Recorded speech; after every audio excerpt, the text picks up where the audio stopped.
Bismillahirrahmanirrahim. Assalamualaikum warahmatullahi wabarakatuh. Innal hamdalillah nahmaduhu wa nasta'inuhu wa nastaghfiruh wa na'udzu billahi min shururi anfusina wa min sayyiati a'malina. May yahdihillahu fala mudilla lahu wa may yudlilhu fala hadiyalah.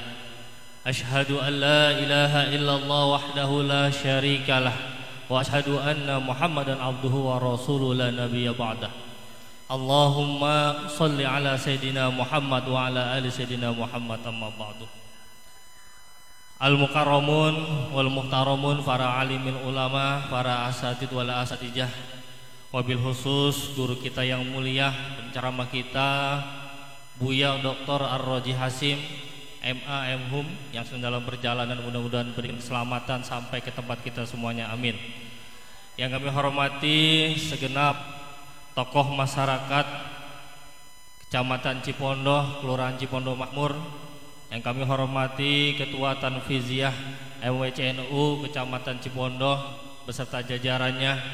Yang kami hormati segenap Rais Suriah MWCNU Kecamatan Cipondoh beserta jajarannya. Kemudian Banom NU beserta jajarannya, para hadirin, Bapak Ibu, tamu undangan, tokoh masyarakat, tokoh agama, pihak keamanan dari kepolisian dan TNI yang alhamdulillah pada kesempatan malam kali ini bersama-sama kita hadir untuk memeriahkan, untuk mencari keberkahan dalam kegiatan Ruahan Akbar Keluarga Besar MWCNU Kecamatan Cipondoh, dan mudah-mudahan ini sebagai bentuk mahabbah kita kepada baginda Rasulullah sallallahu alaihi wasallam. Salawat beriring salam tidak lupa marilah sama-sama kita aturkan, kita sampaikan kepada manusia yang paling mulia, junjungan Allah baginda Nabi Yuna Muhammad sallallahu alaihi wasallam, yang telah membawa umat manusia minaz zulumati ilan nur, yang syafaatnya kelak nanti kita harapkan di yaumil akhir. Hadirin para jamaah rahimakumullah, sebelum kita mulai marilah sama-sama kita awali dengan membaca suratul Fatihah. Kita buka dengan suratul Fatihah, mudah-mudahan Allah memberikan keridhaan, Allah memberikan keberkahan untuk kita semua, sehingga acara pada kesempatan malam kali ini berjalan dengan baik, dengan lancar, tanpa ada sesuatu hal yang mengganggu. Ala hadhihi niyah wa ala kulli atin salihah wa ila hadratin nabi al-fatihah. A'udzu billahi minasyaitonir rajim. Bismillahirrahmanirrahim. Alhamdulillahi rabbil alamin arrahmanir rahim maliki yaumiddin. Iyyaka na'budu wa iyyaka nasta'in ihdinas siratal mustaqim siratal ladzina an'amta 'alaihim ghairil maghdubi 'alaihim waladdallin. Assalamualaikum warahmatullahi wabarakatuh. Alhamdulillahilladzi allafa baina qulubil mu'minin wa ja'ala bainahumul ikhwah.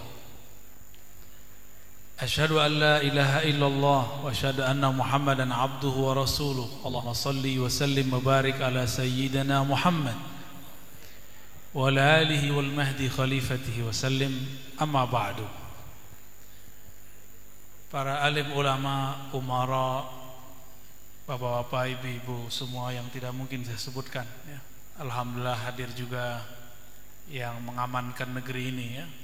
Semoga hati kita juga aman, amin ya rabbal alamin. Kepada siapapun yang berjasa mengadakan kajian ini, aqulu lakum syukran, terima kasih atas jasa antum semua. Kita sudah masuk pertengahan nisfu Sya'ban. Esok malam adalah nisfu Sya'ban, salah satu hari besar yang dihidupkan di zaman Rasulullah sallallahu alaihi wasallam. Tapi biasa ada orang yang enggak faham sunnah, ngaku bermanhaj sunnah, lalu membid'ahkan nisfu Sya'ban. Kata mereka tidak ada baca-baca nisfu Sya'ban. Nabi tidak baca Yasin. Lah untuk apa Nabi baca Yasin? Nabi itulah Yasinnya. Betul enggak? Ketika Allah mengatakan Yasin, maknanya ya insan. Siapakah itu? Nabi Muhammad sallallahu alaihi wasallam. Maka tidak perlu Nabi membaca seperti kita. Nabi itu akhlaknya Al-Quran, batinnya nur Quran, nafasnya adalah zat dari hakikat dari huruf-huruf Al-Quran. Maka Nabi nggak perlu lagi baca-baca, kita yang perlu baca. Jadi jangan dicampurkan antara amal khasnya Nabi dengan amal kita, itu dua hal yang berbeda. Kata Nabi SAW, "Idza kana lailatun nisf min Sya'ban," jika sudah masuk malam nisfu Sya'ban, Allah yattali'u ala ahlil ard, Allah menilik, memperhatikan, mengawasi keturunan-keturunan Adam yang ada di muka bumi. Lalu apa yang Allah lakukan? Fayaghfiru lahum, lalu Allah mengampuni semua mereka kecuali dua kelompok, musyrik dan yang kedua musyahid. Orang yang di kolbunya ada syirik, dan yang kedua orang yang di kolbunya ada kebencian. Musyahid juga berarti orang yang sedang bertengkar. Musyahid juga berarti orang-orang yang menyebarkan ujaran kebencian, hoax. Banyak gak sekarang? Makanya di negeri yang hoax tersebar, ampunan Allah tidak disebar. Maka ini wajib kita halang, wajib kita potong. Jika tidak, keberkahan tidak turun ke negeri ini. Mau negeri ini dikenai bala bencana yang banyak? Enggak mau. Maka hindari dua hal malam nanti, malam besok, mulai dari besok pagi. Jangan syirik, dan kedua jangan musyahin. Apa musyahin? Bahasa Arabnya syahna. Fi qalbika bughdun wa hiqdun wa hasadun. Di dalam kolbumu ada kebencian, emosi, ada prasangka. Benci sesama muslim boleh enggak? Mau dia teman kita, mau dia beda mazhab, mau dia beda coblosan ya. Kayaknya masih banyak barisan sakit hati belum move on ya. Saya juga sakit hati kok. Cuma yang gimana mau sakit hati? Yang dicoblos dua-duanya jadi menteri. Gimana mau sakit hati? Masa saya kalah sama dia? Kata orang kita ngaji kitab, kata orang kita buaya, kata orang. Kalau saya benci berarti saya buaya dong. Terus gimana? Jika mereka bisa berlapang hati dalam urusan negara, kenapa saya tidak berlapang hati dalam masalah rohani? Maka saya mengimbau kepada siapapun yang katanya ahli agama, sudahlah, buanglah kebencian-kebencian itu. Kapan lagi Anda, engkau, saya akan mendoakan negeri ini sebaik-baik negeri jika bangsanya mendoakan pemimpinnya meskipun dia tidak senang? Bisa nggak antum mendoakan orang yang antum nggak senang sama dia? Mendoakan kebaikan bisa nggak? Kirim Fatihah ke musuh bisa nggak? Bisa nggak? Kalau nggak belum bisa jadi wali Allah, wali setan bisa. Bener, aneh tuh ngomong serius ini. Bisa nggak mendoakan, kirim doa Fatihah untuk orang yang kita nggak suka? Buktikan kalau antum di kolbunya ada salamah. Nabi berdoa, Allahumma inni as'aluka salamatas sadr. Ya Allah, aku memohon kepada engkau, berilah aku salamatas sadr. Salamatus sadr artinya terbebasnya dada ini, hati ini dari keburukan-keburukan sifat syaitaniyah, sifat buas dan sifat tamak, sifat emosi, sifat benci. Gimana? Pembuktiannya satu, mampukah mendoakan orang yang menjelek-jelekan kita? Ya, saya lagi dijelek-jelekin nih Pak, tapi saya nggak ada masalah, karena semuanya kan perbuatan Allah, benar nggak? La ilaha illallah wa ma tasyauna illa ayyasha Allah. Kalau di Quran wa ma tasyaun, tidaklah kamu berkehendak kecuali kehendakmu tunduk. pada kemauan Allah. Jadi nanti jangan heran Pak, nanti mereka fitnah saya sesat, tasawuf saya zindik, tasawuf saya dajjal, ahlus sunnah saya palsu. Ya, cuma karena saya beda politik. Saya sekarang memilih politik salamatus sadar. Apa arti politik salamatus sadar?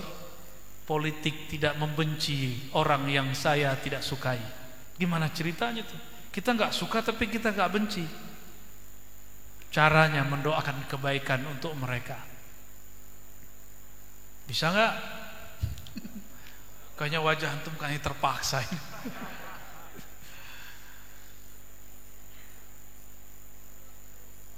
Kita nggak suka sama dia, tapi kita doakan kebaikan bagi dia. Kata Nabi, salah satu doa mustajab adalah doaul mukmin, doaul muslim li akhi. Doa seorang mukmin muslim untuk saudaranya.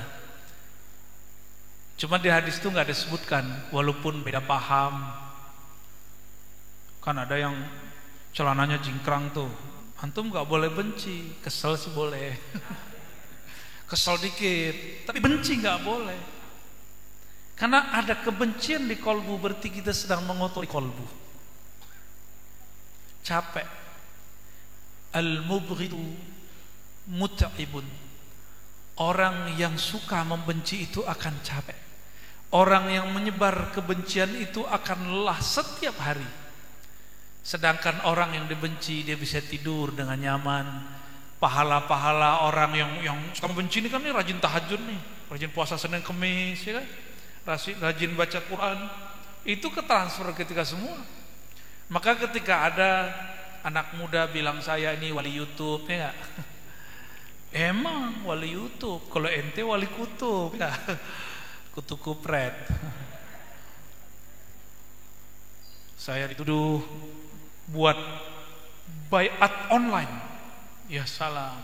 Kalau dia mengikuti kajian saya dari zaman sebelum pandemi sampai sekarang, saya tidak pernah terima baiat. Sumpah setia. Baiat itu nanti untuk Imam Al-Mahdi. Kan dia belum muncul. Tar aja kita pikirin itu. Sekarang kita persiapkan kolbu. Kolbu yang akan siap menerima Al-Imam Al-Mahdi, yang di kolbunya ada salamah. Salamatus sadar. Yang gak suka berprasangka. Ya. Orang pakai kopiah begini sama nggak pakai kopiah sama nggak? Bisa nggak orang pakai kopiah begini hatinya busuk? Bisa nggak orang nggak pakai kopiah hatinya harum? Bisa. Ya, kalau ketek sih sama-sama bau. Sahabat-sahabatku yang melakukan Allah, ini hadisnya. Malam nisfu Sya'ban Allah ampuni orang yang tidak syirik. Insya Allah warga Indonesia, insya Allah kebanyakan muslimnya ahlus sunnah wal jamaah, ahli tauhid, walaupun dituduh oleh kelompok ekstrim sebagai musyrik. Karena aswaja ini wajah-wajah kuburiyun ini ya, pencinta kubur. Marhaban.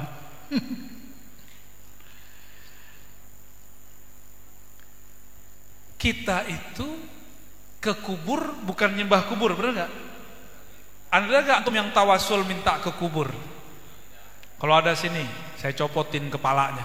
Maaf, saya copotin tutupan kepalanya. Copotin kepala membunuh namanya.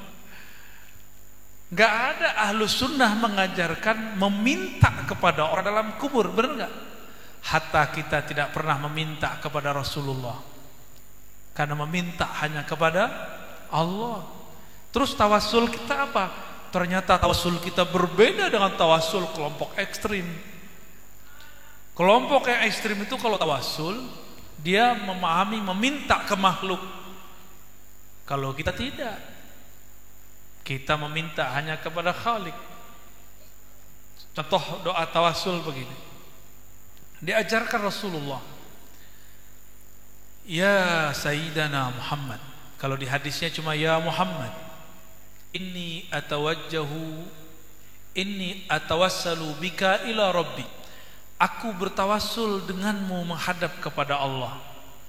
Inni, kalau di riwayat Tirmizi, inni atawajjahu bika ila rabbi. Aku menghadap kepada Allah dengan membawa namamu. fashfa' fiyya, maka berilah aku syafaat. Kalau mau ketemu orang yang menurut kita penting, kita langsung ketemu bisa nggak? Itu baru makhluk. Ini bukan tasbih, bukan menyerupakan dengan Allah. Ini baru orang penting di sisi Allah, waliullah. Kita mau ketemu dia bisa langsung nggak? Kalau kita punya orang dalam bisa masuk? Bisa. Pejabat dunia juga begitu, pejabat langit juga begitu. Antum kira antum doang yang punya pangkat? Enggak, Pak Polisi. Wali-wali juga punya pangkat. Wali-wali punya pangkat juga dan diangkat oleh Allah Subhanahu wa ta'ala. Makanya kalau musim kampanye, musim-musim pilkada pemilu, itu orang yang pengen pangkat di muka bumi itu lari dan mencari orang-orang berpangkat di langit. Benar nggak? Cuma ada yang palsu, dimaharin. Mahar itu sah-sah aja, yang penting ridho. Tapi udahlah palsu, maharnya nggak tahu, akhirnya ketipu. Banyak yang begitu. Ada orang mau jadi gubernur, datang ke Pak Kiai di pelosok desa, minta didoakan, diwiridkan supaya jadi Loh, kalau dia bisa jadi gubernur, ngapain dia datang ke kiai? Mending kiainya sendiri yang jadi gubernur, ya? Berarti si kiainya gubernur langit. Paham maksud saya? Ya. Tapi kalau antum datang mau jadi gubernur, datangnya ke kiai wali kota, nggak bisa. Harus datangnya ke kiai yang lebih tinggi lagi. Dulu kiai itu hanya para wali. Sekarang ya pakai kopiah dikit, pakai serban begini sama baju gamis, lebih dari kiai bisa disebut habib. Padahal mukanya muka Banten. Bener gak? Begitu gampang orang kita mempercayai sosok habib. Ini tanda keberhasilan para kiai mengajarkan umat untuk cinta habaib. Cuma orang awam tidak bisa membedakan mana habib yang asli, nasabnya dan ilmunya, mana yang tidak. Ya. Baik, kembali ke hadis yang tadi. Allah mengampuni malam esok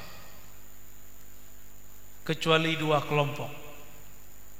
Orang yang syirik, orang yang menyebar kebencian. Ini cocok sekali dengan kondisi bangsa hari ini. Ya. Saya nggak ngerti ya. Habis saya ngisi di Kemenak, Pak, itu banyak sekali yang buat video-video kebencian. Ya saya senyum aja.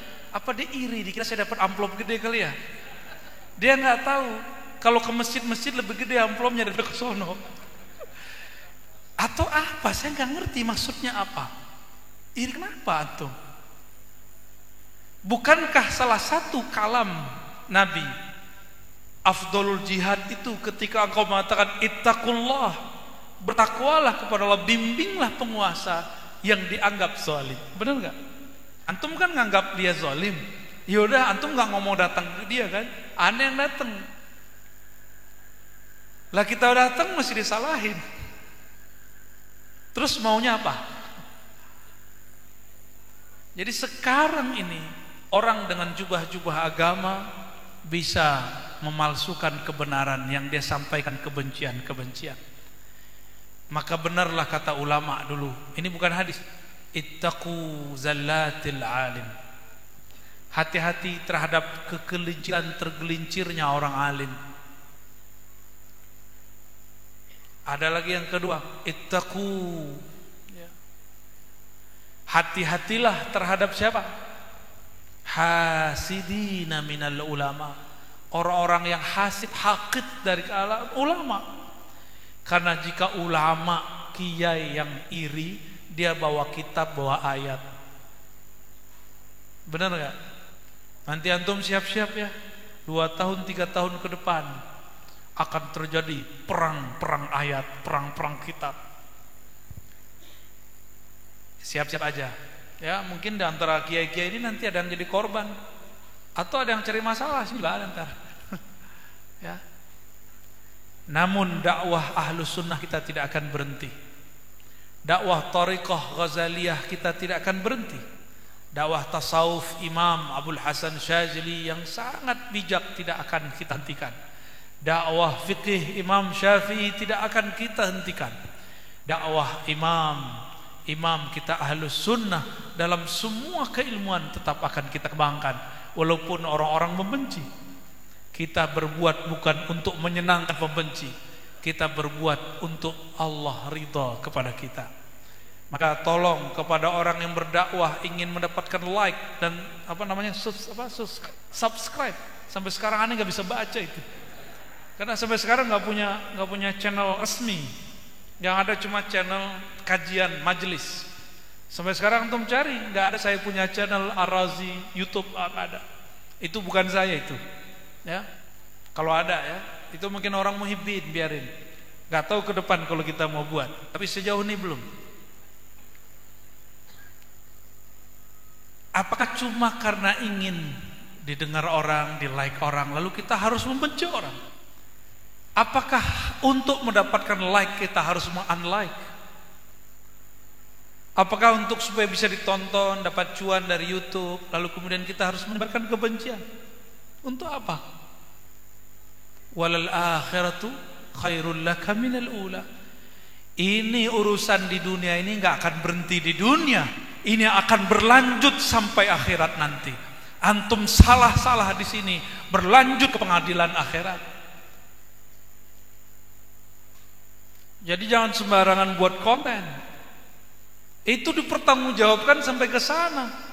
Satu kalimat saya ini akan ditanya satu-satu. Makanya sebelum saya berbicara pun saya minta ampun kepada Allah dan minta izin. Ya Allah, ridhai jika saya berkalam. Jika salah tolong tegur. Makanya kalau ada yang negur saya terima tegurannya. Jika dia menegur dengan ilmu. Ya. Karena ini sudah mau nisfu Sya'ban. Hadisnya hasan. Wal hasanu yuhtajju kas-sahih. Begitu kata imam ahli hadis, Imam Suyuti, Imam Nawawi, Imam Al-Iraqi. Yang mengerti ilmu hadis, 3 imam ini cukup. Saya sebutkan. Hadis yang hasan itu diamalkan, dihujahkan seperti hadis sahih. Bahwa hadis nisfu Sya'ban, hadisnya hasan. Dan diamalkan seperti hadis sahih. Mungkin pertanyaannya, kenapa harus baca Yasin? Coba, ini kan ahli Yasin semua nih. Kenapa antum baca Yasin? Enggak tahu. Kenapa baca Yasin, Pak? Ustaz, Kiai. Kenapa, Ustaz? Qalbul Quran. Dijawab lagi Ustaz, hadis dhaif. Ridha Allah, waduh ini jalan pintas. Ridha Allah ada bismillah sampai ke qul a'udzu binnas. Kenapa Yasin? Isinya surat Yasin apa?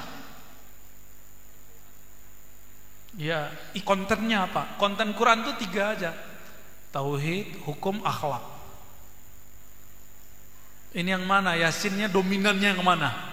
Akidah tauhid, hukum, atau akhlak?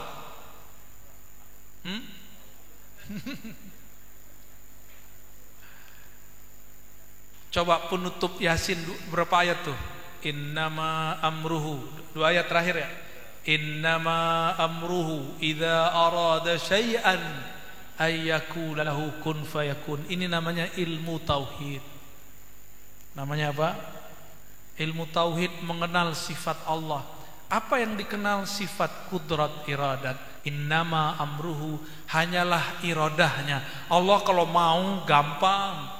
Gak usah capek-capek cari subscriber. Gak usah cari-cari. Allah kalau mau ngangkat hamba, gak perlu pakai YouTube, gak perlu sekolah di tinggi-tinggi, gak perlu sekolah ke luar negeri, gak perlu jadi dokter, gak perlu bergelar ya Ustadz Kiai. Kalau Allah mau ngangkat. Tapi kalau Allah gak mau ngangkat, mau antum punya video 1000 gak akan terangkat.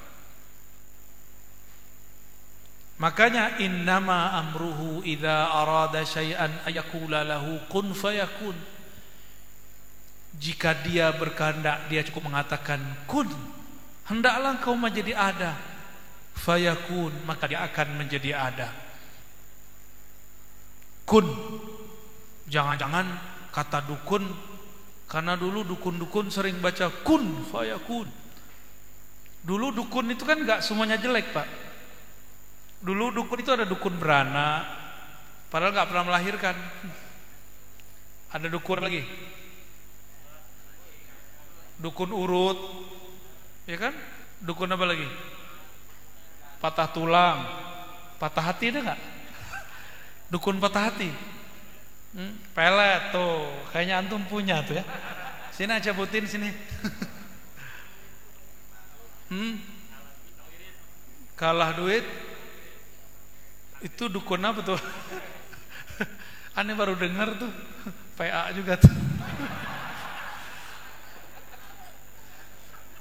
Jadi dulu setiap ahli doa, doa itu bahasa Sanskerta, jika doanya dihembuskan namanya mantra. Bahasa Arabnya ruqyah. Bahasa Arabnya apa? Ruqyah. Maka di situ ada tekniknya, ada teknik sentuhan, ada hembusan, ada ditiup, gitu, ya. Ada nyembur, ya, nafasat. Fa masa itu udah dua tuh. Fa sa. Coba baca fa. Ada yang keluar nggak? Coba sa. Tut. Ada yang keluar nggak? Apabila kita membaca surah Yasin, maka di dalamnya ada puncak ilmu tentang sifat-sifat Allah. Maka disitulah kita faham Allah jika berkehendak terjadi apa saja. Jadi kita duduk malam ini, ramai malam ini, bukan karena panitia yang canggih, bukan karena saya yang muncul di YouTube, tapi karena kalbu kita digabungkan oleh Allah Subhanahu wa taala. Dikabarkan kabar yang indah dari Rasulullah sallallahu alaihi wasallam. Beliau bersabda, innal arwaha junudun mujannadah. Sesungguhnya para arwah itu mereka berbaris, bermesraan, mujannadah, teratur. Baru satu komando yang asli. Ruh itu nyatu, jauh pun dikejar, benar, dekat apalagi. Tapi jika arwahnya belum kenal, dekat pun dia tidak kunjungi. Cuma ngelihat di YouTube saja. Nah, cek mana yang salah dari ustadz nih. Nanti kita komentari lagi, ya. Kita posting lagi. Kita buat lagi apa? Podcast baru. Ya salah. Bener ya. Wali YouTube ini memang berbahaya ya. Baik. Apabila malam nisfu Sya'ban itu malam maghfirah, malam ampunan, maka tidak diampuni orang-orang yang di kolbunya ada kebencian. Antum nih masih benci sama lawan politik, masih benci sama lawan mazhab, masih benci sama orang yang mendirikan negeri ini. Saya baru dengar nih Pak Polisi, ada ustadz membenci proklamator kita Soekarno. Saya baru dengar. Ternyata dia salah baca sejarah Soekarno. Dikira Soekarno itu pengkhianat umat Islam karena tidak menggolkan Piagam Jakarta. Berarti pembacaan sejarahnya nggak cukup. Bahwa majelis konstitusi apa namanya? Kalau bahasa Arabnya al-majlis apa at-ta'sisi. Waduh, bukan, salah itu.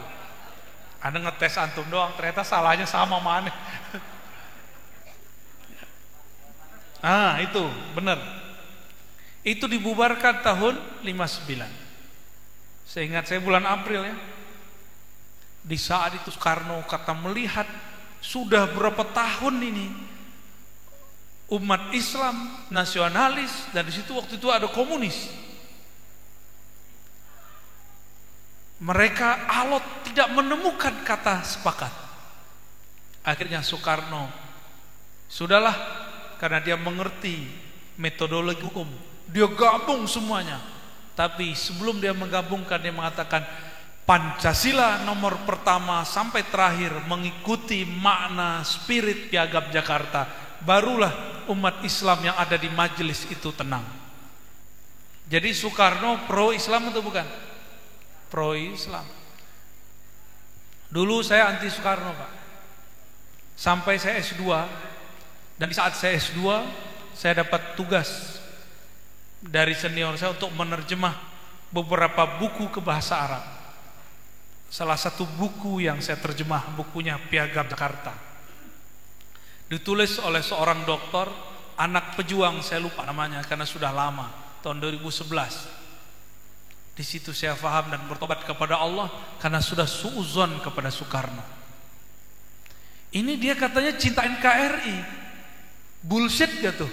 Cinta NKRI tapi benci Soekarno.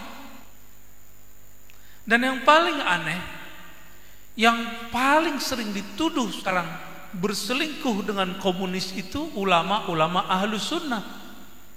Apalagi manhaj nahdiyin paling sering dituduh komunis. Ini kan aneh. Dulu yang sering dibantai oleh komunis siapa? Ulama nahdiyin. Tanya ke orang ulama kita di Jawa Timur. Kebetulan kan pasangan saya orang Jawa Timur. Saya tanya kiai-kiai itu, dulu yang bunuh kiai-kiai kita zaman itu siapa? PKI. Tapi sekarang justru yang dianggap ulama PKI, ulama N. Jadi sejarah diputarbalikkan. Benarlah kata Rasulullah di akhir zaman, yusaddaqu fihal kazib. Pembohong-pembohong dianggap benar. Yukazzabu fihas shadiq. Pada masa itu orang-orang yang benar dianggap bohong, orang-orang bohong dianggap benar. Sekarang zamannya, maka tetaplah jadi orang waras. Tenang aja ya. Kebenaran itu akan menghancurkan kebatilan. Ya. Itu di belakang kenapa ada berisik terus tuh? Oh. Ya udah Pak, selamat tuh saudara Pak ya. Ya kita husnuzon, mungkin dia lagi olahraga, kira lagi olah jiwa ya. Ya, kita doakan mereka sehat-sehat aja ya. Enggak kesel kan Pak? Beneran. Kita mau nisfu Sya'ban, enggak boleh kesel. Apalagi benci ya. Apalagi merasa majelis kita lebih baik, enggak boleh. Ya. Tidak boleh. Saya setahun diuji guru saya ngajar hikam di lantai 2, di lantai bawah beliau main PS Pak. Guru saya main PS. Itu PA enggak gitu tuh Pak. Kalau orang biasa stres langsung. Giliran ada teks bagian kalam hikmah terpenting, tiba-tiba beliau lagi ngegolin. Ternyata yang nonton beliau main PS lebih banyak daripada yang ikut taklim sama saya. Semuanya berteriak gol. Hampir 5 menit bacaan hikam saya tidak terdengar. Saya ngomong apa agak kedengaran sama orang. Di hati langsung terbersit. Ya Allah, guru, tuan guru, kalau begini terus nanti majelis nomor 2 ada di lantai 2 bisa bubar. Kalau saya nggak ada masalah, yang lain takutnya bubar. Ternyata benar orang yang duduk di samping saya sekarang jadi pengkhianat. Yang bukan yang sekarang ini Pak ya. Mengkhianati guru kita dan mengkhianati saya. Mungkin dia nggak bisa kali muter otaknya dengan cara berbaik sangka bahwa kita ngajarin hikam. Hikam itu isinya kebijaksanaan, wisdom. Dan itu dimulai dari kebeningan kolbu. Kebeningan kolbu, ketika ada orang bikin kesel, kita nggak kesel. Ada orang marah, kita nggak marah. Ada orang nggak menghargai kita, kita nggak tersinggung. Bisa nggak begitu? Bisa nggak begitu? Serius. Derajat kewalian antum di situ loh. Jadi mungkin gak seorang kiai dipecat, bukan jadi wali, mungkin kerjanya marah mulu, menyebar kebencian mulu. Ulama itu takutnya ke Allah atau ke jamaah? Surat Fatir ayat 28, innama yakhsyallaha min ibadihil ulama. Yang takut kepada Allah itu cuma ulama. Ulama itu yang kenal Allah. Maka yang disebut kenal Allah gak mesti dokter, gak mesti RCMA, gak mesti buya, kiai. Antum nih kenal Allah, takut kepada Allah, ulama. Ulama itu bukan yang pintar baca kitab doang. Rasulullah bisa baca kitab kuning nggak? Belum ada percetakan Pak zaman itu. Jadi tunggu dulu, ini kan ada beberapa yang belajar kitab kuning nih, kitab aneh putih. Tidaklah jaminan orang yang baca kitab kuning itu ulama. Dia cuma qari'ul kutub, pembaca kitab, bukan ulama. Jika dia berlatih intelektualnya baca kitab, tapi dia tidak membaca kitab di dalam dirinya, disitulah seorang ulama menjadi bukan penjilat penguasa, tapi dia menjadi penjilat jamaahnya sendiri. Jadi ulama itu 3 aja. Ulama yang mencari perhatian Allah, yang kedua ulama yang mencari perhatian penguasa, yang ketiga ulama yang mencari perhatian jamaahnya. Semoga kita dijadikan yang pertama, yang mencari perhatian Allah Subhanahu wa ta'ala, ya, amin ya rabbal. Saya takut setiap hari jika saya salah jalan, maka setiap ketemu para kiai saya minta dijadikan murid. Alhamdulillah beberapa hari yang lalu saya membawa ayahanda saya untuk ziarah kepada pendiri Nahdlatul Ulama, yang mana namanya diambil oleh ayahanda saya untuk dijadikan nama anaknya. Bahasa Arabnya tafaulan tabarrukan, berharap supaya Allah kemudian mewarnai, memberi cahaya keulamaan pada anaknya. Meskipun saya tidak pantas, tapi alhamdulillah saya dipantaskan Allah untuk ziarah kepada beliau. Ya, disambut alhamdulillah. Meskipun banyak yang mengatakan Ahlus Sunnah hanya Ar-Razi, tidak benar lagi. Lah, pendiri Ahlus Sunnah di Indonesia, pendiri Aswaja, organisasinya di Indonesia, alhamdulillah menerima saya. Dan saya katakan, wahai Pak Kiai, tolong terima saya jadi murid. Dan mereka terima. Kita ziarah ke Lirboyo, sowan kepada para kiai. Kerjaan kita silaturahmi aja Pak. Ceramah itu sampingannya itu. Ya, saya niatnya ziarah, disuruh ceramah. Ya alhamdulillah. Baik. Jadi ulama ada berapa macam sekarang? 1, mencari perhatian Allah. Gimana cara mencari perhatian Allah? Allah itu hanya memperhatikan kolbu. Kolbu itu porosnya badan, porosnya diri. Porosnya alam siapa? Rasulullah SAW.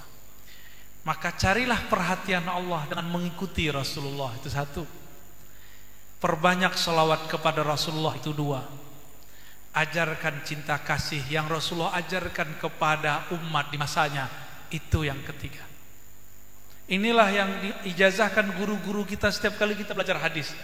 Awal kita mendengarkan hadis, guru kita selalu mengatakan, irhamu man fil ard yarhamkum man fis sama.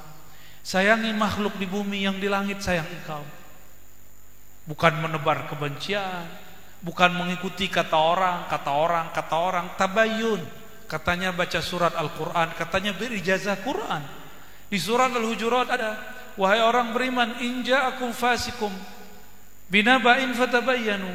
Jika orang fasik datang kepadamu dengan suatu kabar, apakah itu kabar benar atau tidak, fatabayyanu, tabayun dulu. Ini zaman orang gak mau tabayun, zaman gak mau. Maka kami gak ridho kalau kita punya ada jamaah ini langsung membalas-balas, ya. Jadi tolong ke depan jika ada kiai kita dihujat, jangan balas menghujat. Sepakat? Beneran? Janji kepada Allah, bukan kepada saya. Jika ada guru kita dihujat, kita gak balas menghujat. Sepakat? Kita balasnya apa? Pakai doa atau diam. Kul khairan aw liyasmut. Katakan yang baik atau diam. Berat gak tuh? Enteng, beneran. Ntar kita siap, kita perhatiin ntar beberapa hari ini, ya. Karena antum itu sudah gak mungkin lepas dari sosial media, bener gak? Maka ada wirid sosial media. Catat, wirid sosial. Ini thariqat baru, bid'ah. orang yang suka bid'ahin kita membid'ahkan pakai tasbih. Pakai tasbih di bid'ah. Tapi kalau habis assalamualaikum buka handphone nggak bid'ah. Assalamualaikum warahmatullahi wabarakatuh. Nggak bid'ah ya. Tapi kalau habis sholat megang ini bid'ah. Imam mereka namanya Ibnu Taimiyah rahmatullah alaih mengatakan dalam fatwanya, jika di dalam sholat kita lagi sholat tasbih ke sholat apa, terus ngitung bacaan pakai tasbih, kata beliau la ba'sa bih, nggak apa-apa kok. Itu imamnya ngomong. Loh kok sekarang di luar sholat disebut kita Yahudi? Jadi kata si ustadz dia dalam zikir pagi sorenya yang sahih, itu thariqat baru tuh. Nama thariqatnya Jawaziyah, Qadiriyah Jawaziyah. Bahwa pakai tasbih itu, maaf ya aneh nyebut nama ya. Nama thariqatnya doang, orangnya enggak. Astagfirullahaladzim. Pakai tasbih itu bagian dari tasyabbuh, menyerupai Yahudi. Saya penasaran lah. Datanglah kita ke Yahudi. Adakah mereka pakai tasbih? Gak ada. Yang ada paling orang Kristen. Ya, pakai tasbih tapi depannya salib. Itu bukan namanya, bukan tasbih. Tahu namanya gak? Aneh gak tahu juga namanya. Terus ada satu lagi yang ngeles, sok mengerti sejarah. Pakai tasbih ini nanti harus bayar hak cipta kepada orang Shaolin. Oh, ternyata dia sudah membeberkan hobinya nonton film kungfu. Hayya ala salah. Allahumma salli ala Muhammad. Antum ngejeknya dahsyat juga ya. Baik, syukur.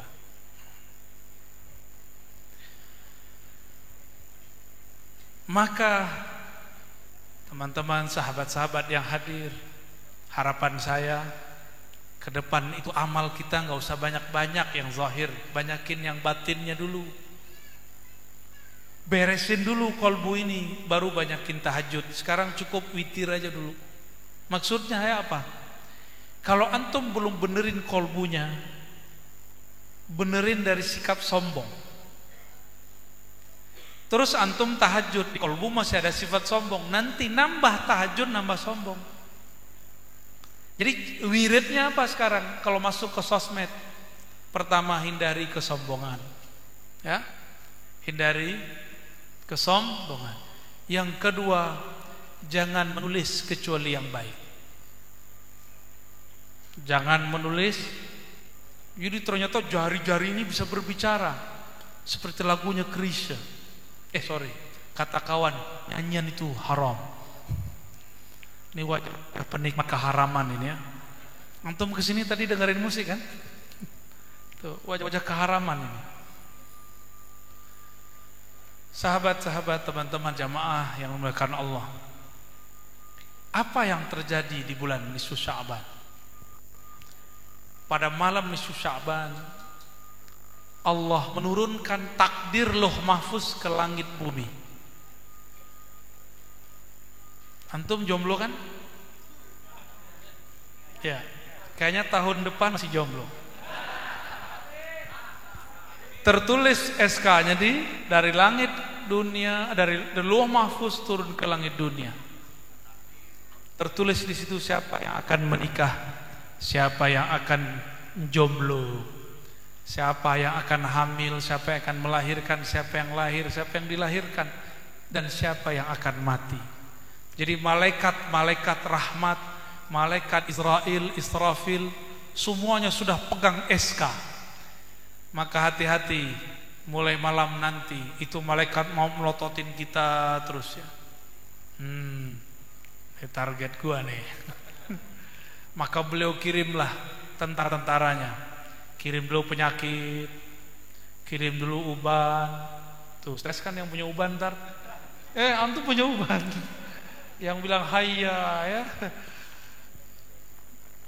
Setiap hari itu kita diperhatikan malaikat maut. Maka dia cukup satu napas itu banyak orang mati. Tapi orang melihatnya dalam berbagai bentuk. karena Allah izinkan malaikat maut itu dilihat oleh orang dalam berbagai bentuk meskipun di satu masa. Itu dahsyatnya. Ini keramatnya malaikat maut. Punya keramat dia, ya. Jadi siapa yang nikah, ya, maaf ya, mungkin antum belum nikah kali. Mau nikah ente? Terus apa yang terjadi di bulan Sya'ban? Tidak hanya nisfu Sya'ban.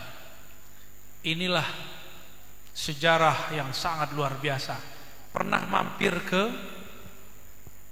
Masjid Qiblatain? Pernah mampir enggak? Di Masjid Qiblatain itu kiblat ada dua. Ternyata ada sejarahnya. Nabi dulu berkiblat ke Bait Maqdis. Di situ ada Sahra, tempat dulu para nabi naik. Malaikat kalau naik turun lewat situ semua. Maka semua ruh jika ingin naik ke langit pasti lewat situ.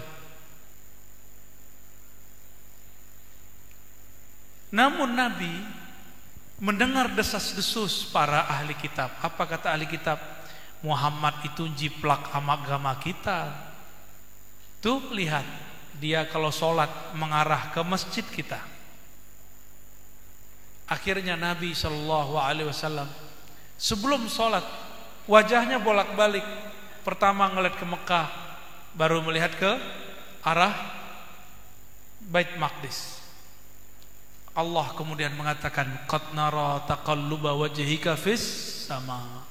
Sungguh kami melihat wajahmu bolak-balik melihat Ka'bah, Bait Maqdis, Ka'bah, Bait Maqdis. Maka sekarang Allah mengatakan, fawallu wujuhakum syatral masjidil haram. Sekarang kamu boleh memandang berkiblat ke al-Masjidil Haram. Inilah sejarahnya terjadi di bulan Sya'ban. Jadi bulan Sya'ban ada bulan sejarah kiblat. Bulan sejarah kiblat. Ulama kita berbeda pendapat mengenai berapa lama Nabi menyembah Allah berkiblat ke Bait Maqdis. Ada beberapa ulama mengatakan 16 bulan, ada yang mengatakan kurang dari itu, ya. Sampai dari bulan Sya'ban Rasulullah kemudian berpindah dari memandang ke Maqdis kepada Baitul Haram, ya. Nah, ini yang terjadi di bulan Sya'ban. Ulama kita berbeda pendapat mengenai Lailatul Qadar itu. Dulu ada ulama yang berbeda pendapat. Imam Ibnul Jauzi dalam kitab At-Tafsirah mengatakan, ada qaul, ada pandangan, Lailatul Qadar itu adalah nisfu Sya'ban. Dan lebih enak kalau iya, cuma sayangnya nggak benar. Kok lebih enak? Karena nisfu Sya'ban harinya sudah jelas. Benar? Kalau Lailatul Qadar jelas belum? Belum jelas. Entah malam 21, entah 23, entah 25, entah 27, entah 29. Tapi kalau nisfu Sya'ban jelas, kecuali NU dan Muhammadiyah bertengkar lagi masalah hisab dan ru'yah. Maka akan ada dua nisfu Sya'ban. Namun yang menghidupkan nisfu Sya'ban kan cuma orang NU. Jadi orang Muhammadiyah kayaknya gak perlu membahas nisfu Sya'ban kapan, ya. Benar gak? Betul? Antum ada Muhammadiyah gak ada apa-apa juga, gak ada masalah, ya. Ulama Muhammadiyah itu tamatan pesantren NU banyak kawan-kawan saya, ya, banyak. Mereka baca kitabnya di pesantren NU, tapi pergerakannya di Muhammadiyah. Ya, kita kawan-kawanan lah. Sahabat-sahabat semua yang bukan Allah, maka bulan Sya'ban ini boleh saya artikan dengan bulan cinta. Kenapa? Rasulullah itu cintanya apa Allah kasih. Rasulullah pengen apa Allah kasih. Hadiah yang indah kepada Rasulullah di bulan Sya'ban. Rasulullah ingin memutar arah sujudnya, arah rukuknya ke Ka'bah, Allah izinkan. Dan ajaibnya itu terjadinya di dalam sholat. Benar gak? Nabi lagi sholat mengarah ke Bait Maqdis, karena Allah cintanya kepada Nabi Muhammad. Itulah yang disyairkan para ulama-ulama kita, ka'annaka khuliqta lima tasya, seakan-akan engkau dicipta sesukamu hai Muhammad. Kenapa? Sukanya Nabi adalah sukanya Allah, karena Nabi telah meleburkan kehendaknya dalam kehendak Allah. Jadi Nabi itu kalau berkehendak bukan kehendak beliau lagi, tapi itu kehendak Allah Subhanahu wa ta'ala. Dan Allah karena sudah sangat cinta kepada Nabi Muhammad sallallahu alaihi wasallam, apapun maunya Nabi. Nabi belum berkalam, Nabi cuma ngelihat doang. Begitu Nabi, Pak, Nabi cuma ngelirik doang, Allah kasih. Antum ngelirik berkali-kali juga belum dikasih kan?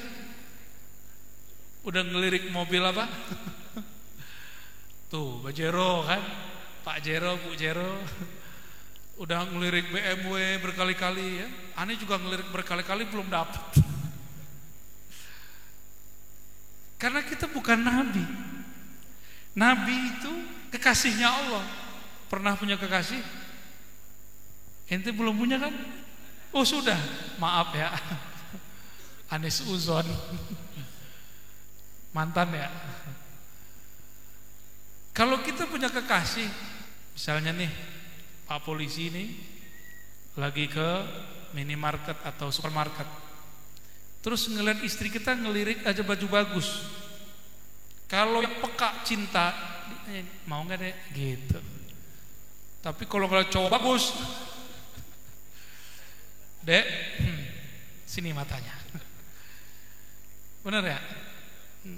Kalau baju bagus kita terima ya. Kita nggak rela pandangan dia terganggu oleh sesuatu selain kita. Itulah Allah kalau sudah cinta. Allah kalau sudah cinta kepada hamba, terbersit di kolbunya Allah kasih. Baru terbersit nih. Antum udah pernah kali bersit hari ini, nggak dikasih-kasih Allah kan? Karena belum cinta kepada Allah. Kenapa nggak cinta kepada Allah? Karena di dalam kalbu ada cinta kepada dunia. Dunia ini terbagi dua, materi, imateri. Materi, duit, fulus, rumah, pasangan. Kalau imateri, popularitas, kekuasaan.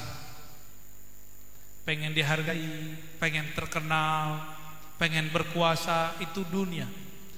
Jika ini masih muncul di kalbu, maka siap-siap cinta Allah belum turun ke dalam diri kita. Cinta Allah belum turun ke dalam diri kita. Jadi kayak saya nih misalnya, saya pakai baju ustadz nih, terus orang gak cium tangan, saya tersinggung. Kenapa? Itu saya kena. Berarti saya haus pujian orang, haus penghormatan orang. Apalagi beliau punya pangkat ini, ya, oh itu berat ini ujiannya. Orang yang berpangkat itu pengen dari pangkatnya, benar nggak? Saya punya gelar, gelar saya kelihatan nggak di jidat saya? Tapi kalau beliau punya pangkat, kelihatan nggak pangkatnya? Tuh, enak kan jadi orang berpangkat. Makanya pangkat begitu, macam-macam cara orang mencapainya. Kawan saya ada yang ahli wirid, sering didatangi sama orang yang pengen naik pangkat. PA nggak tuh?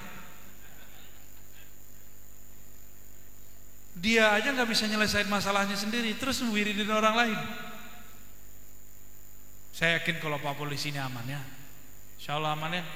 Pak tentara aman, Pak tentara. Menggantungkan hati kepada selain Allah itu bagian dari syirik khafi. Orang begini tidak diampuni malam besok. Jadi yang punya jimat, simpanlah, bakarlah ya. Yang punya pelet-pelet, udahlah, buang. Hentikanlah. Masih punya rajah-rajah enggak? Udahlah Pak, simpan. Khawatir terbersit di hatinya, menggantungkan diri kepada rajah itu tidak haram, ada ilmunya. Cuma siapa yang bisa selamat hatinya tidak bergantung kepada si jimat. Jimat itu bahasa Arab mutammimah atau tamimah, pelengkap. Berarti yang make ngerasa kurang lengkap. Apa yang kurang lengkap? Mukanya kurang lengkap ya. Karena kita kurang yakin kepada Allah, kita bergantung pada huruf dan kertas. Coba antum kalau pengen sesuatu, sholat aja 2 rakaat jadi. Gak perlu datang kepada orang yang buat jimat.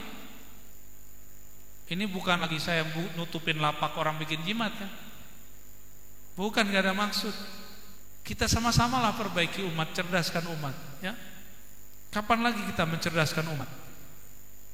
Mau gak cerdas? Antum khalifah di muka bumi, masa bergantung sama kertas? Benar gak kita khalifah di muka bumi?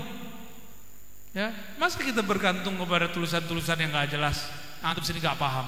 Kalau aneh paham bacaannya. Antum gak ngerti, kayak ular aja. Satu paharnya 1 gram. Mau aja ya. Sebenarnya kita ini sudah punya aura kebaikan, aura kecantikan, kegagahan. Cuma gak pede. Jimat itu bikin pede. Kenapa gak antum langsung mendekat kepada Allah yang maha membuat kita percaya diri? Itu lebih cepat. Makanya dalam hadis Nabi dia katakan, nah ini hadis penutup saya nih malam ini. Ada diskusi gak? Ada tanya jawab? Gak ada kan? Ada. 70,000 min ummati yadkhuluna al-jannah bighairi hisabin wala azab. 70.000 dari umatku masuk surga tanpa hisab dan azab. Malam itu Rasulullah selesai ngomong, lalu beliau pulang. Para sahabat tidak tidur malam itu, mereka diskusi siapakah mereka. Kelompok yang pertama bilang sholat tiap malam, yang gak kawin-kawin, 20 itu berarti ya. Yang baca Quran banyak, kayaknya dia mau melawan takdir tahun ini ya. Takdir bisa digeser, tenang aja. Setor kepada Allah, bukan ke aneh. Sedekah, as-sadaqatu tadfa'ul bala. Sedekah itu nyetor ke Allah, akan menolak bala. Itu dia. Jomblo itu kan bala, Pak. Malah petaka itu.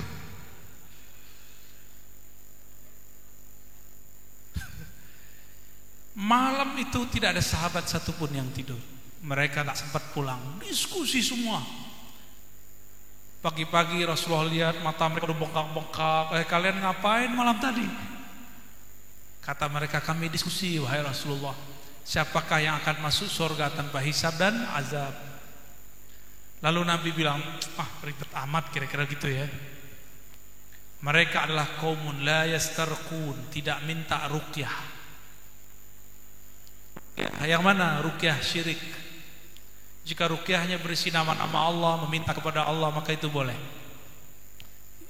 Yang kedua, tapi ulama kita sebagian besar menganggap ini ruqyah secara umum, tapi itu pendapat yang lemah ya.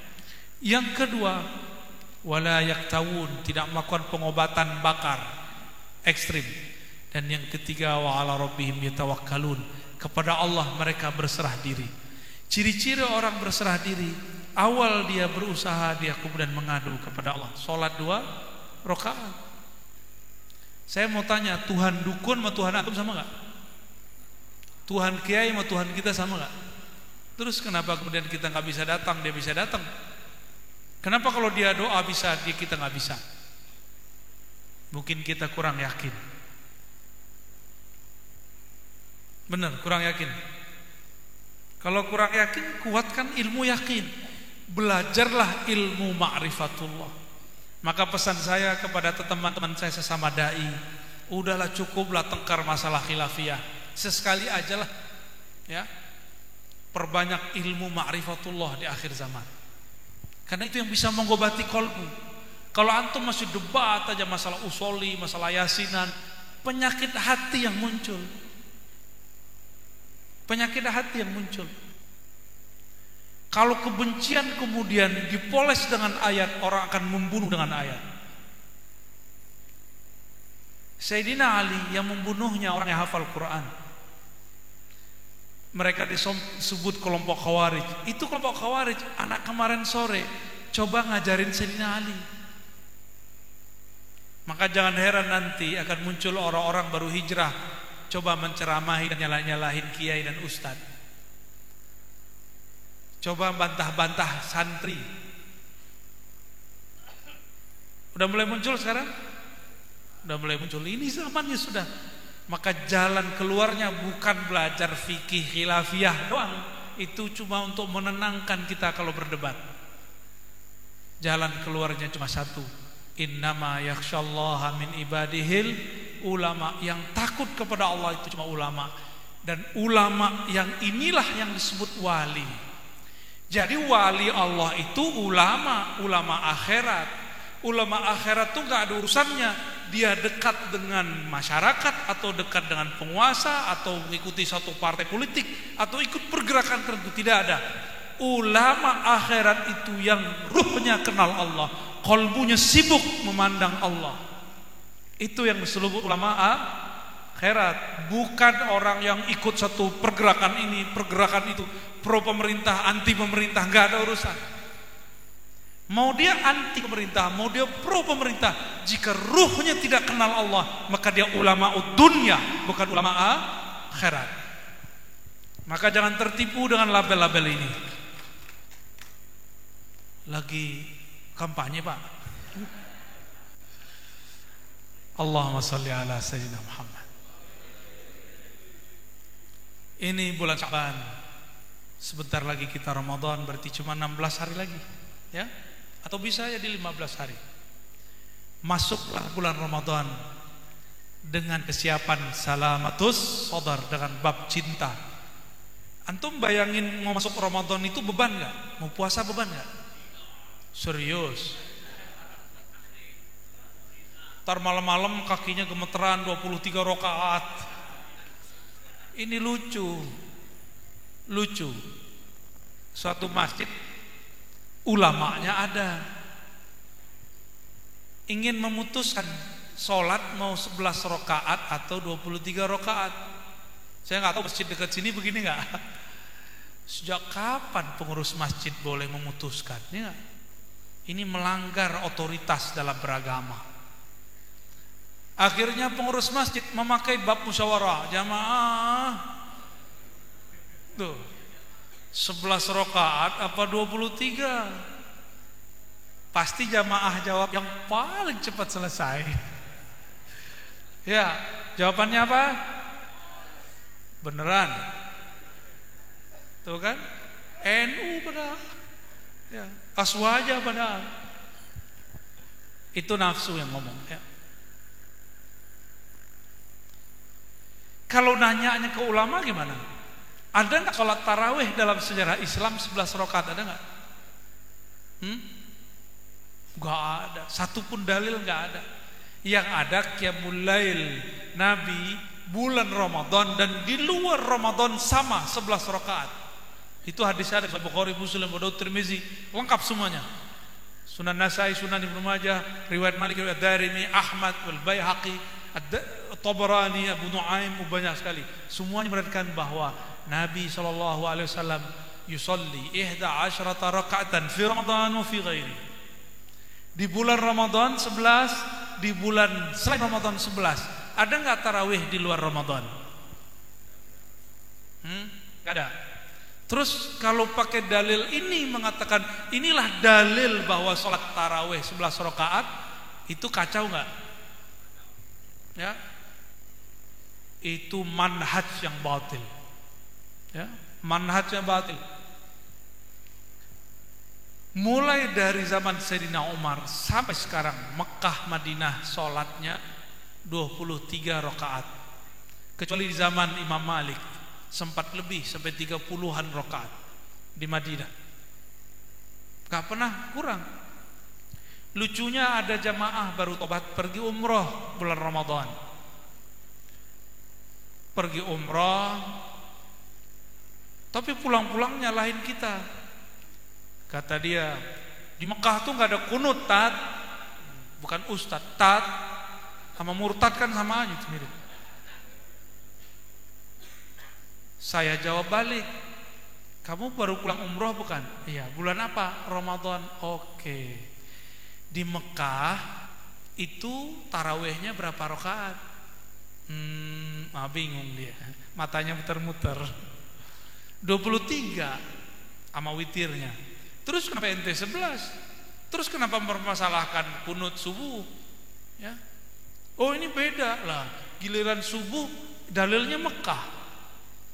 Giliran bab sholat taraweh, oh beda. Sejak kapan Pak Haji boleh memfatwakan beda ya?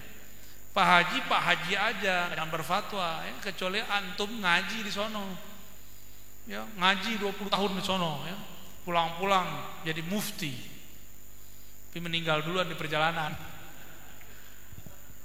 kelamaan 20 tahun, berakatnya umur 60. Baik, gimana? Mau tanya jawab? Gimana? Tafadhal, 3 pertanyaan boleh ya? 3 aja. Dan jangan curhat ya. Bertanya aja.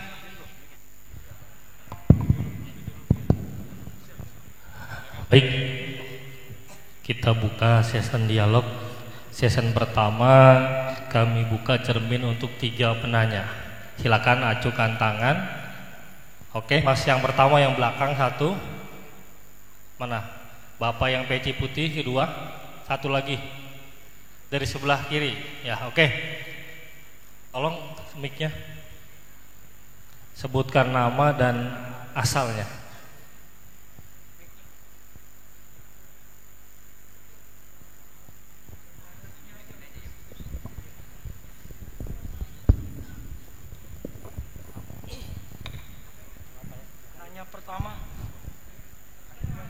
Yang ini peci hitam pertama.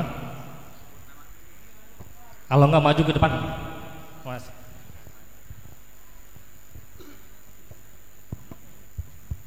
Ya, silakan.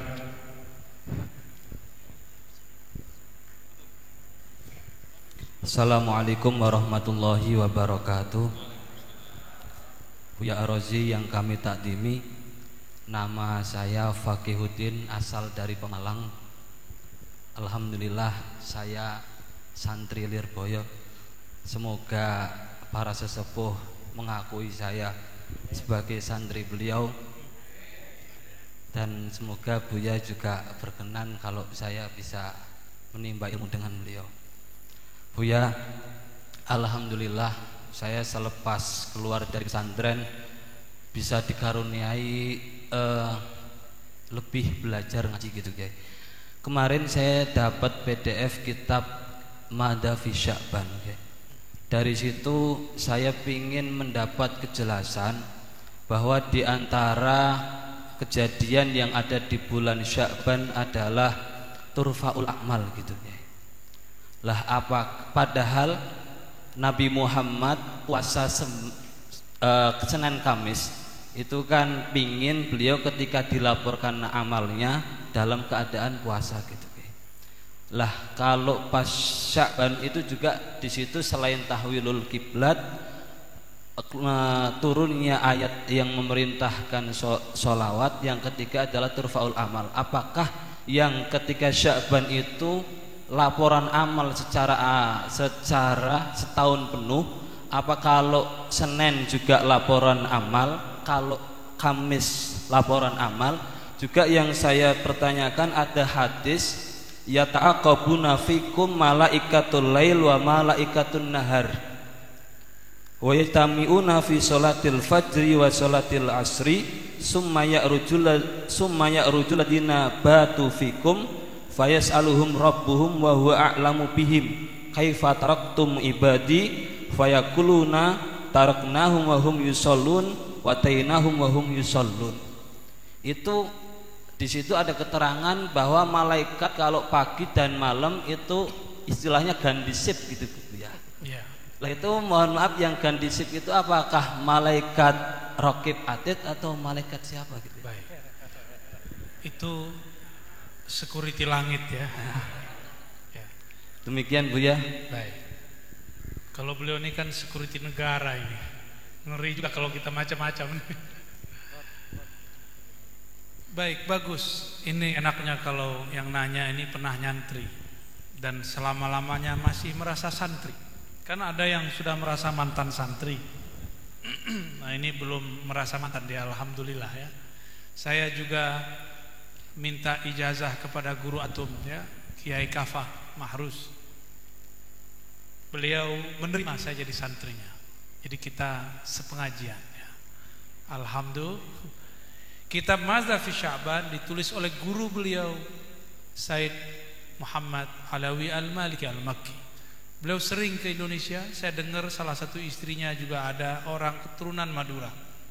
Wallahu alam, saya cuma dapat kabar ya. Di kitab Mazhab fi Sya'ban disebutkan tentang rahasia bulan Sya'ban, turunnya innallaha malaikatahu yusholluna 'alan nabi, tahwilul kiblat, pindahnya kiblat, dan juga raf'ul a'mal.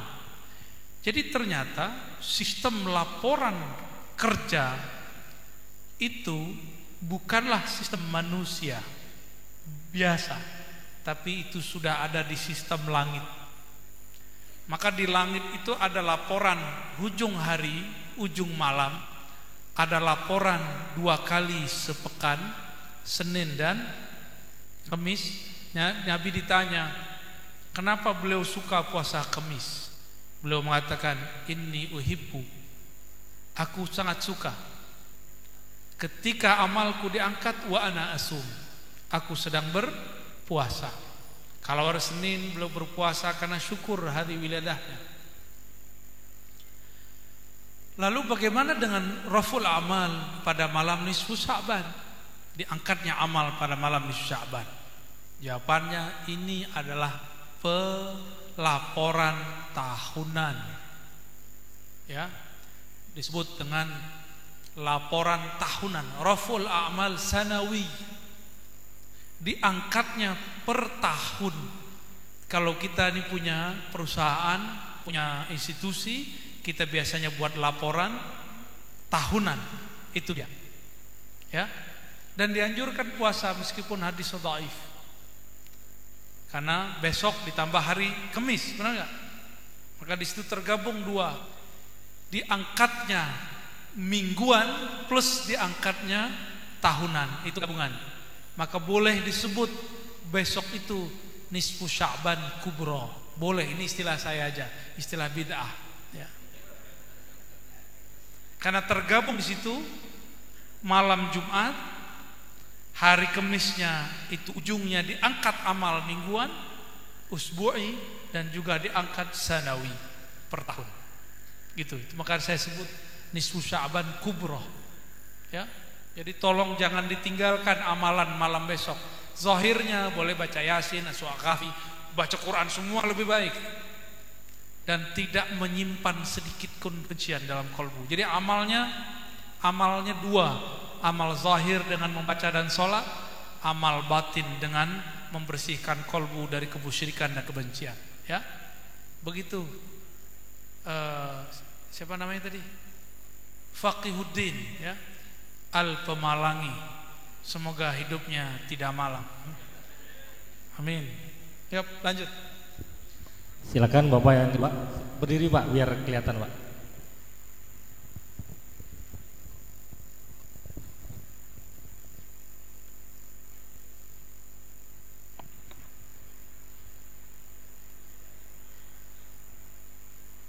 Assalamu alayka ya sayyidi ya Rasulullah.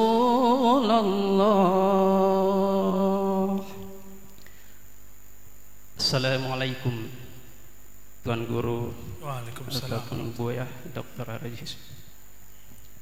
Perkenalkan, nama saya Junaidin bin Ibrahim bin Yunus. Alhamdulillah dengan izin Allah bisa hadir di sini. Saya dari warga RW 06, jamaah dari Masjid Darul Makmur. Singkat saja, dilihat dari perkembangan dari hari ke hari, zaman ke zaman, peristiwa adu domba dan semacam yang tidak kita inginkan baik sesama muslim, kepada penguasa dan pada lainnya. Dengan ini sangat al-fakir saya sangat mengharapkan izajah 3 ilmu agama semoga bisa juga diamalkan oleh para jamaah yang hadir di sini.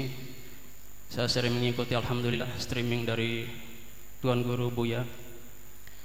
3 ilmu agama itu yang ingin saya minta sekiranya Allah berkehendak. Yang pertama adalah thariqah sholawat. Yang kedua 3 zikir akhir zaman. Dan yang ketiga adalah cara zikir badan. Demikian dari Al-Fakir. Wabillahi taufiq. Wassalamualaikum warahmatullahi wabarakatuh. Waalaikumsalam warahmatullahi wabarakatuh. Zikir-zikir yang saya syarahkan, uraikan, sampaikan dalam kajian-kajian yang sudah ada, silakan diamalkan dengan ketulusan, bukan karena ingin sakti, pengen keramat, maka silakan diamalkan. Niatnya hanya ingin mengenal Allah, dekat kepada Rasulullah sallallahu alaihi wasallam. Fa ajaztukum jami'an. Ya. Silakan diamalkan. Namun ingat, saya tidak terima baiat, karena baiat sumpah setia cukup kepada imam akhir zaman, dan saya bukan imamnya. Ya, saya cuma imam sholat doang. Ya, jadi tidak benar saya menerima baiat. Kalau talqin itu pun ngikutin isyarat. Talqin beda dengan baiat. Yang jahil tidak bisa membedakan baiat dengan talqin. Maka dalam talqin saya tidak membacakan ayat innal ladzina yubayyi'una Allah. Saya enggak bacakan itu karena saya tidak terima baiat. Yang hanya saya terima adalah mengijazahkan dan mentalqinkan jika isyaratnya ada.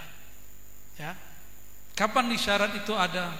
Biasanya isyarat itu ada jika jamaahnya semuanya sudah al-arwah junudun mujannadah. Jika dia sudah satu komando kolbunya, maka tiba-tiba kolbu saya akan tergerak saja. Karena ruh kenal ruh, kolbu kenal kolbu.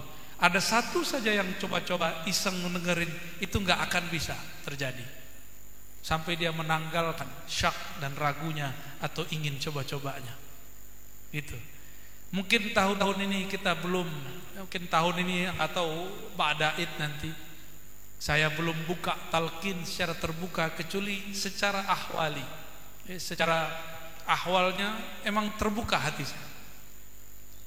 Beda mungkin dengan beberapa ustaz yang bisa buka zikir jamaah di mana saja. Kalau Ratibul Haddar atau Ratibul Attas bisa dibuka di mana saja. Tapi kalau talqinuz zikir, dia perlu ada kontak batin yang kontak terhubung antara kolbu kita dengan kolbu yang ada. Kalau enggak, nanti malah coba-coba, ya, dan enggak nikmat sama sekali. Berdoa aja, semoga dalam waktu dekat kita buka majelis zikir akbar dan talqin kubra, talqin besar. Tapi saya belum janji kapan itu. Ya. Baik, Allahumma shalli ala Muhammad. Yang di pojok sana Pak, pakai peci hitam.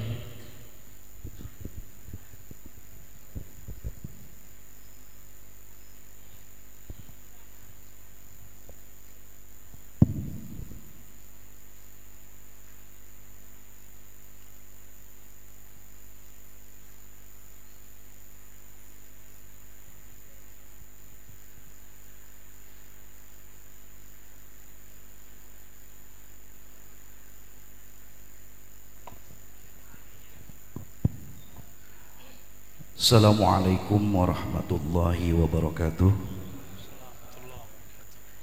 Yang sama-sama kita muliakan Abuya Dr. Ar-Razi Hashim, hadirin bapak-bapak dan hadirat ibu-ibu yang berbahagia. Bersyukur bisa bertatap muka langsung dan bermuajahah dengan Dr. Abuya Ar-Razi Beda dokter sama dokter beda. Ya. Saya membaca sebuah hadis yang diriwayatkan oleh Imam At-Tirmizi. Yang saya baca ini hadis hasan. Mudah-mudahan bisa menjadi kabar gembira barangkali untuk yang hadir bersama di sini. Di dalam hadis tersebut disebutkan bahwa nanti yang masuk surga itu kurang lebih ada 120 shaf.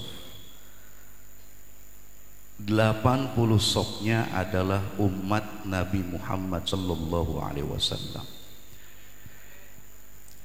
Saya mohon nanti dijelaskan oleh Abuya bahwa saat ini begitu banyak golongan-golongan yang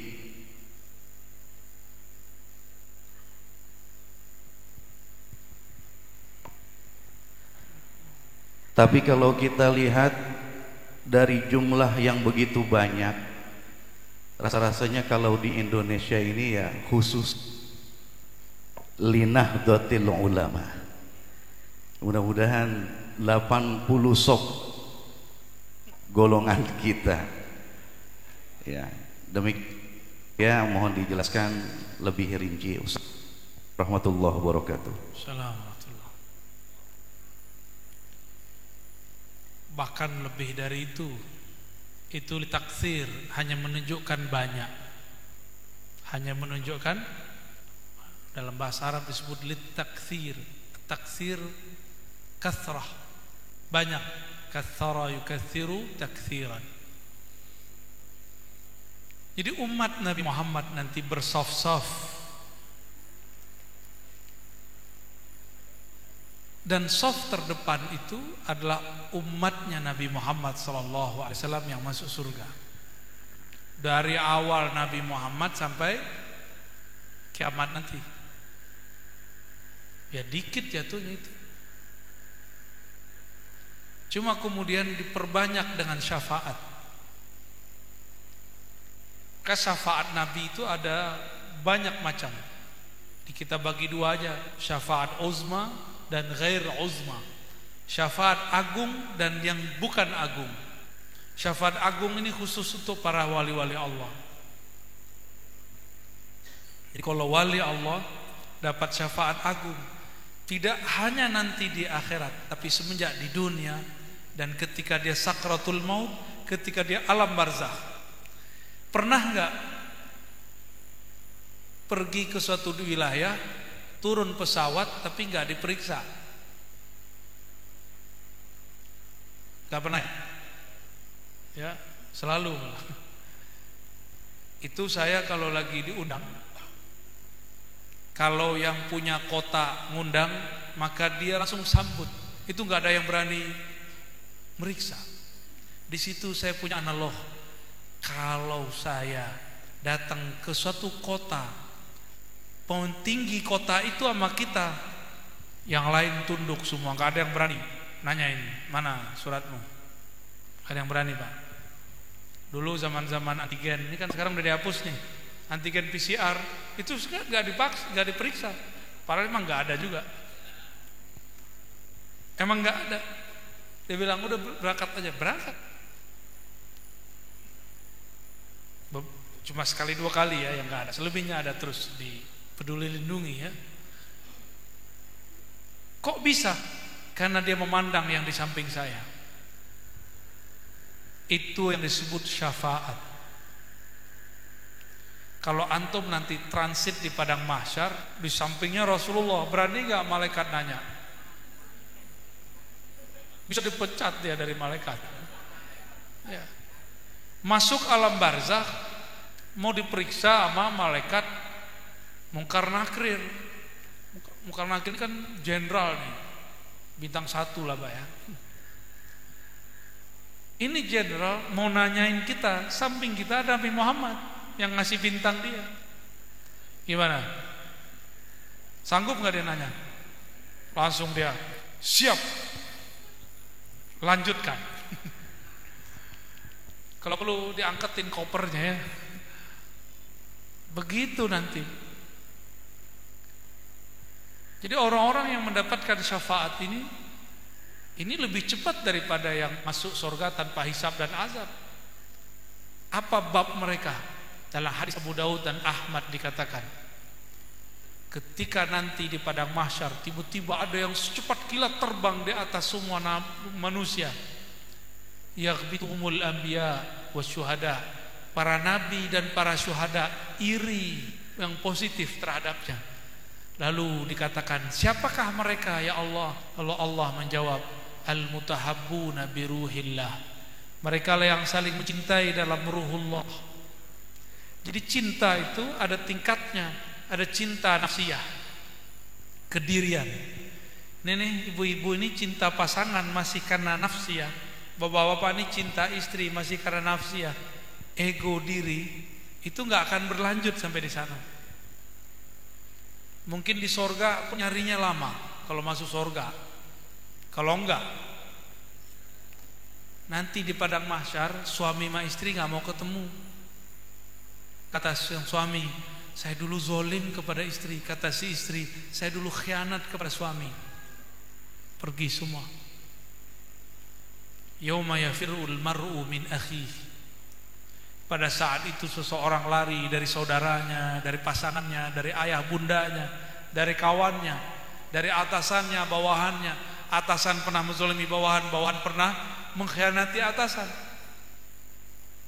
Saudara benci saudara, tusuk dari belakang, gak berani ketemu. Gimana Pak? Kalau gak dikasih syafaat, lewat ya. Kalau umroh, kalau keluar kota, keluar negeri, pernah ditahan di imigrasi gak? Ada. Kawan saya ditahan di imigrasi, itu pengen buang air kecil di celana, dia cerita, saya gak ngeliat. Bukan waktu sama saya. Padahal dia Ustad disuruh duduk doang. Itu ketakutan, bayangin coba.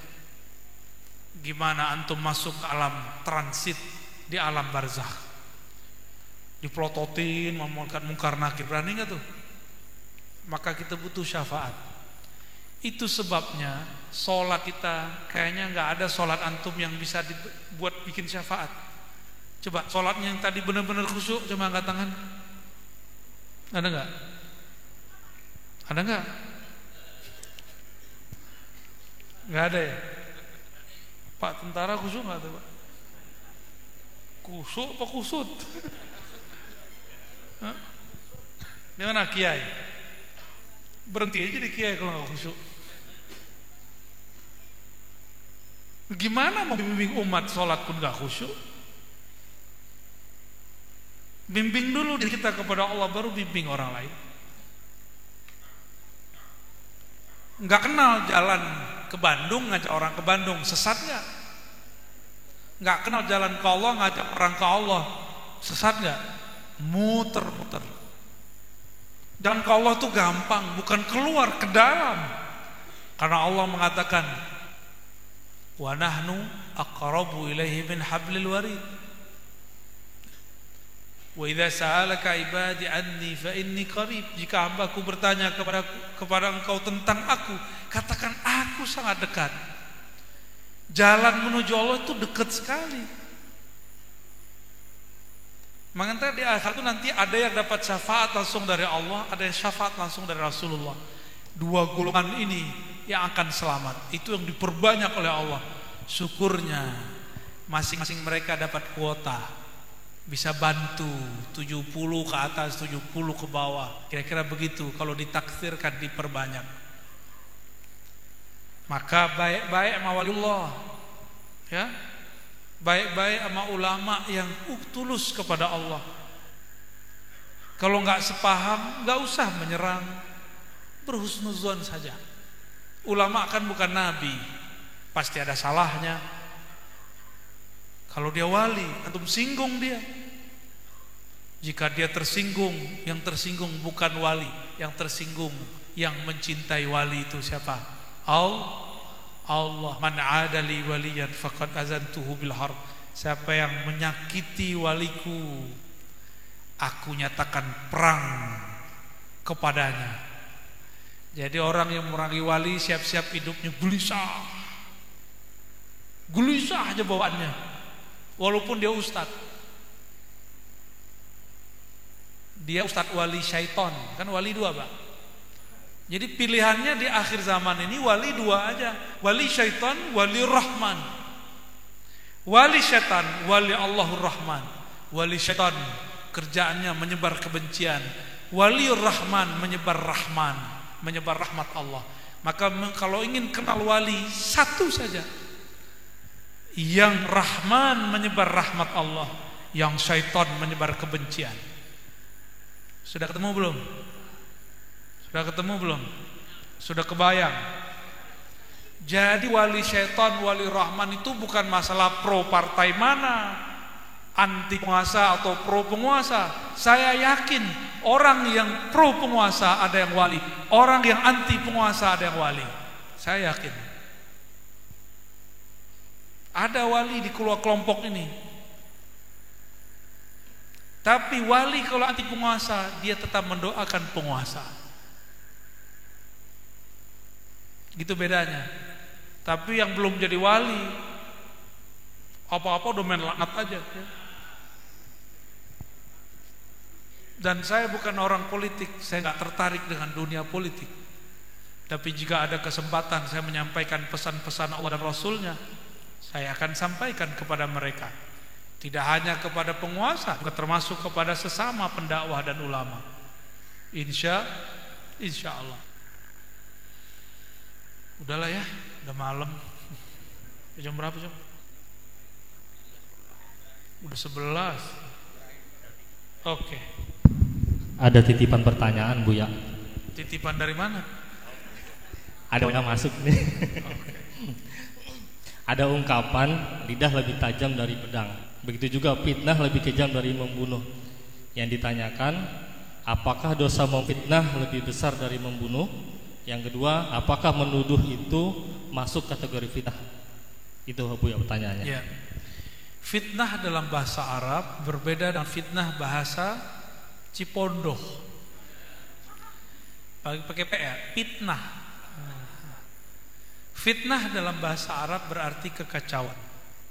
Fitnah dalam bahasa Indonesia hanya berarti tuduhan. Tuduhan bahasa Arabnya tuhmah. Bahasa Arabnya? Ya. Jadi jika ada ayat fitnah itu lebih berbahaya daripada pembunuhan, itu maksudnya kekacauan karena kebencian yang engkau sebarkan, kekacauan karena hoax yang engkau bagikan, kekacauan karena engkau bikin status tanpa tabayun, itu lebih berbahaya daripada pembunuhan.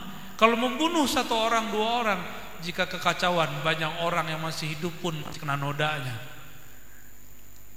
Itu maksudnya. Paham di situ ya? Terjawab? Cukup? Cukup ya? Saya rasa cukup teman-teman, sama-sama karena Allah. Kesimpulan kita cuma satu. Ini bulan cinta. Dan yang dapat ampunan orang-orang yang di kalbunya ada cinta. Maka untuk menyambung nisfu Sya'ban, esok malam ini peganglah dada sebelum tidur. Ketika sudah rebahan dan dikatakan, ya Allah, jika ada kebencian di hatiku, mohon hilangkan. Jika ada emosi dalam diriku, tolong sembuhkan. Jika ada iri dengki dalam badanku, tolong engkau ganti dengan cinta kasih dan doa. Ya, semoga semua kita diberikan sifat-sifat mulia. Termasuk saya yang berdoa, saya yang meminta. Allah hazinniya wa likulli niyatin salihah. Al-Fatihah. Alhamdulillah. Bismillah. Iyyaka na'budu wa iyyaka nasta'in. Shiratal ladzina an'amta 'alaihim ghairil maghdubi 'alaihim waladdallin. Amin. Pamit saya semua, mohon maaf atas salah dan kurangnya. Assalamualaikum warahmatullahi wabarakatuh. Apa doa? Baik, kita pimpin doa ya. Tolong dibuka jalan kami. Astagfirullah. Allahumma ya Rahman ya Rahim ya Karim ya Azim. Wahai Maha Karim, yang Maha Pemurah, Wahai yang maha sami', yang maha mendengar, yang maha melihat, yang maha mengetahui, Engkau telah mengetahui apa yang akan kami kalamkan ya Allah. Engkau maha mengetahui kami akan menjadi pendosa ya Allah. Engkau mengetahui kami pun akan belajar taubat ya Allah. Maka malam ini tub alaina, terimalah taubat kami malam ini. Faghfir lana dzunubana, ampunkan dosa mata kami, dosa telinga, dosa lisan, dosa tangan, kaki, kemaluan, perut, dan semua dari ujung rambut kami sampai ujung kaki. Ya Allah, belum lagi dosa di dalam hati. Di kalbu kami ada kejahilan, di kalbu kami ada iri dan dengki, di kalbu kami ada kesombongan, di kalbu kami ada iri dan dengki. Begitu juga di dalam kalbu kami ada provokasi. Allahumma ya Allah, bahkan di kalbu kami ada kebencian-kebencian yang tidak pantas kami sampaikan. Maka dengan keberkahan bulan ini ya Allah, dan malam nanti, malam esok ya Allah, obati penyakit-penyakit kalbu kami ya Allah. Jangan jadikan kalbu kami kalbu munafiqin ya Allah, kalbu yang fi qulubihim maradun, di dalam hatinya penyakit.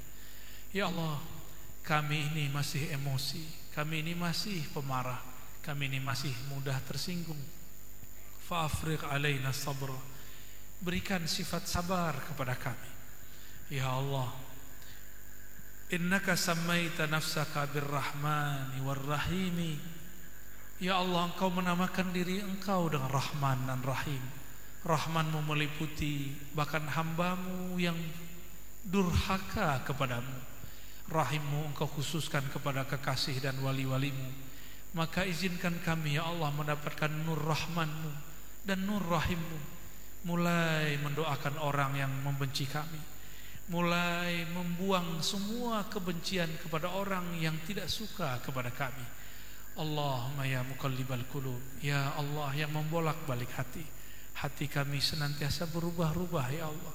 Malam ini baik, mungkin sampai di rumah nanti kurang baik, namun Engkau maha selalu baik, Engkau maha tetap, maha abadi ya Allah. Dengan ketetapan dan keabadianmu, tetapkanlah dan abadikanlah kebaikan dalam diri kami, meskipun berubah keadaan dan kegiatannya. Allahumma ya Allah, ya Sattar, wahai ya Allah yang maha mengetahui aib kami. Di mata ini, di kalbu ini, di pikiran ini, di badan ini sangat banyak aib.